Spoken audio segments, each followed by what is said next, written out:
it's me again. Anyways, if you heard on YouTube about VFX'S, he's now has disappeared for good on YouTube, or at least for now, but I'm not really exactly sure because he claimed that his parents shut him down and closed his account, or because of death threats from Muslims or whatever it was that he said, I'm just simply having from other sources on YouTube, but or there could be the possibility is maybe people are tired of him ranting and raving on his moral high horse, or maybe people just figure out that maybe he's a phony and his priorities on here are just for the attention as far as that goes. But anyways, as far as that goes, I mean, this is not really the only thing I'm going to be talking about, on here while I'm having my recording this video. So, anyways,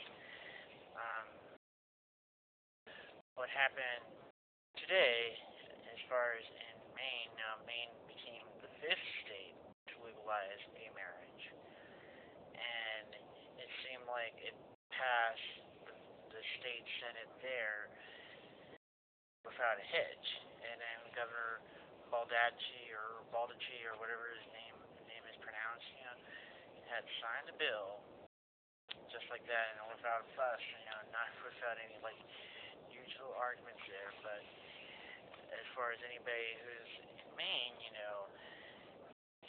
they're not completely out of the woods yet, because the opponents of gay marriage could try to have a people's veto if they collect a certain amount of signatures, which is about 50,000 signatures by the end of session on both the state house and the state assembly, or whatever it's called now.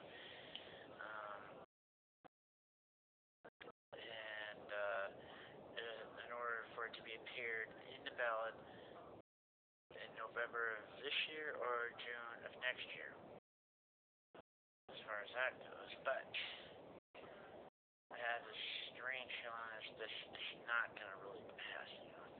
Even if they manage to get that sort of thing on the ballot, and the fact that Governor Baldacci said himself that the churches are exempted from performing gay marriage if it's against their beliefs. And so that kind of shuts down one argument there, if they're going to have this people's veto sort of thing there for the voters in Maine.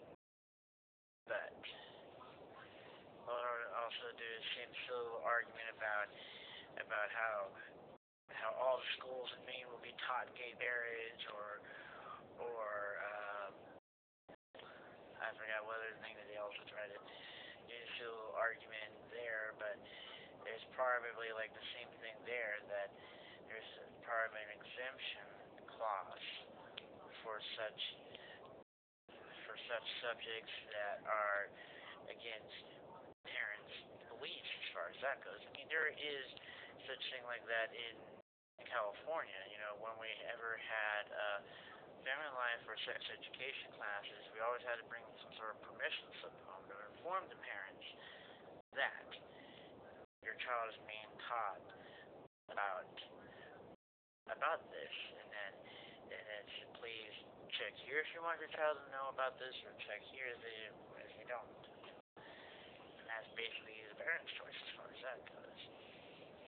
But here they go on this sort of argument that my child may be forced to learn about gay marriage. But what about my child, who wants to learn about other tolerance and stuff like that, and doesn't want to learn about how gay people are evil or something like that, They want to learn about that gay people are more protective members of society, not learning about how that they're evil or subhuman or whatever because your silly little Bible says so, or whatever it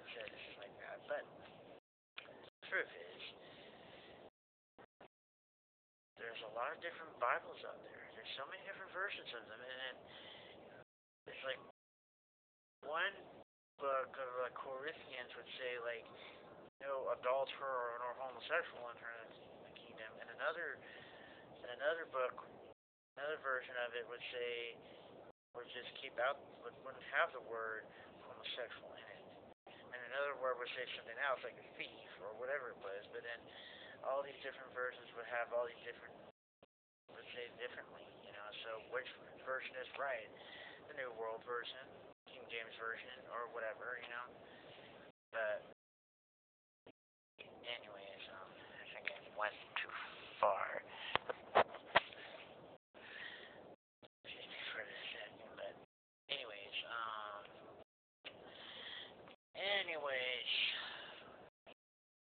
besides that, it'll be a possibility that it might be legalized in New Hampshire because of the General Assembly is mostly Democratic and it already passed the state Senate there. It's just on its way to Governor Lynch's desk. And then it might be like the same thing as far as that goes. I mean, you know, that maybe Governor Lynch will sign the bill and say that even though he doesn't really believe in gay marriage himself, but he believes that everybody should have a right to happiness and that sort of stuff because it's the right thing to do. And the fact that if he didn't, he wouldn't be reelected next year, you know, for his fourth term, I think, you know, because since New Hampshire and Vermont are the only two states that have gubernatorial elections every 2 years. So, anyways, this whole thing could very much influence the state Supreme Court here in California's ruling on Prop 8. That here, another state Supreme Court had ruled unanimously to legalize gay marriage. One state legalized gay marriage but through an override veto, and then one state legalized gay marriage without a veto and without a fuss whatsoever from the governor and the state assembly or state house and the state senate, you know. So I guess it's just simply that is basically going to happen in the U.S. But it probably takes a lot slower to do that. You know, here it is. It's already been legalized in Canada, and the sky hasn't fallen. And you know, so I wonder what is the big deal? Really, what is the big deal with that? You know.